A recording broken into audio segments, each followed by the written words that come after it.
Alrighty, everybody, here we are, section 10.1. This is the first of 6 sections in chapter number 10.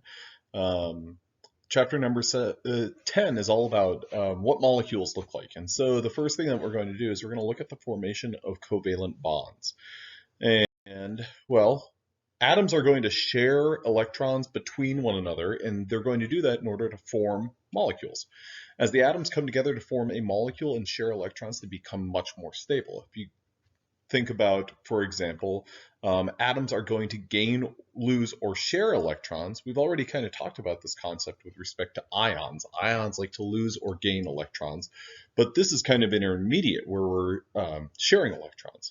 But the general trend with this is to attain or achieve what is known as the octet rule. And so that's whenever there are a total of 8 electrons that are surrounding a given atom.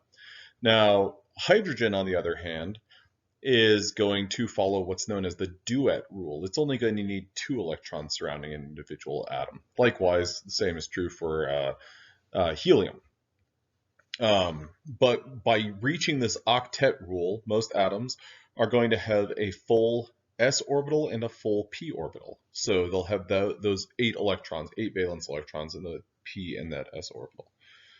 So to predict the number of bonds an atom is likely to make in order to produce a molecule, one of the things that you can do is look at that atom on the periodic table.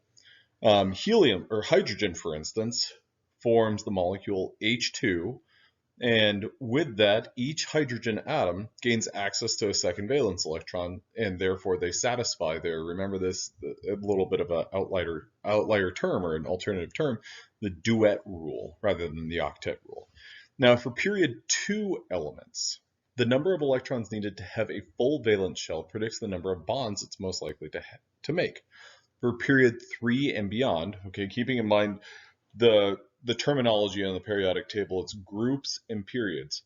Groups are going to be your rows moving left to right, and groups are your columns moving, well, up and down.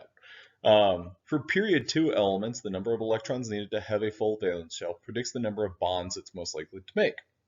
Now, for period 3 and beyond, this method is useful as a starting point, but as you go farther and farther down the periodic table, you have larger elements that can be exceptions to that octet rule. Now, let's just go ahead and jump right in, and sometimes these rules make a little bit more sense as you practice drawing a molecule and looking at where an element is on the periodic table. Now, this question is, how many bonds is a carbon atom likely to make in a molecule? Okay, so carbon is in group 4, and it's in period 2. So if you think about group number 4, and then you think about the NS2 NP6 electron configuration there, the highest numbered group is group 8. So the difference between group 4, which carbon is in, and group 8, the maximum number of valence electrons, well, carbon is likely to produce 4, I don't know why I wrote P, 4 bonds. Because the difference between that group number and that,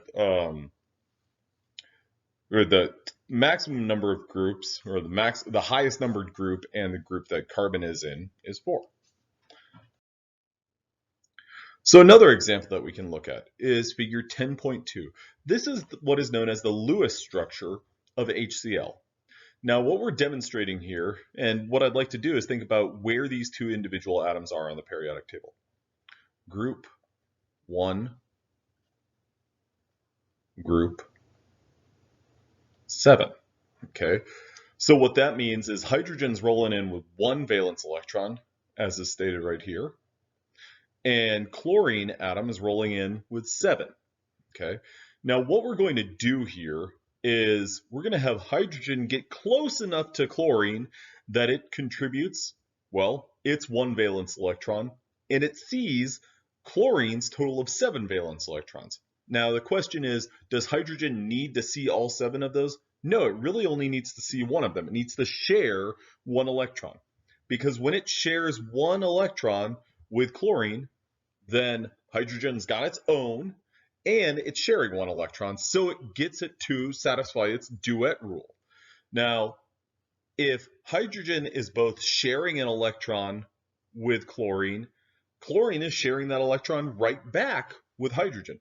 So it's kind of a little bit of what I said a moment ago, it's a little bit misleading to say that hydrogen has its own and it's borrowing one from chlorine. No, instead hydrogen is simultaneously sharing its own electron that it brought to the party and sharing one of the 7 valence electrons that chlorine brought to the party. So hydrogen here, well, it sees 2 electrons, it's satisfied. Chlorine, on the other hand, it's sharing an electron, but it's also sharing an electron with hydrogen.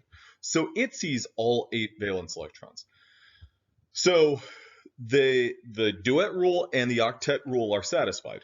Now what this shows is a solid line indicating a shared pair. And that's a key kind of terminology that tends to get mixed up. It's a shared pair of electrons. So these 2 electrons are shared equally between hydrogen and chlorine.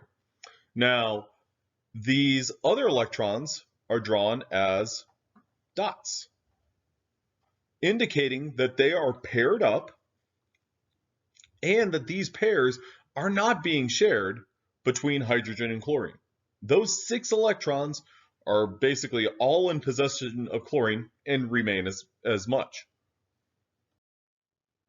So electrons can be shared in more ways or you can have sharing of more than just 1 electron.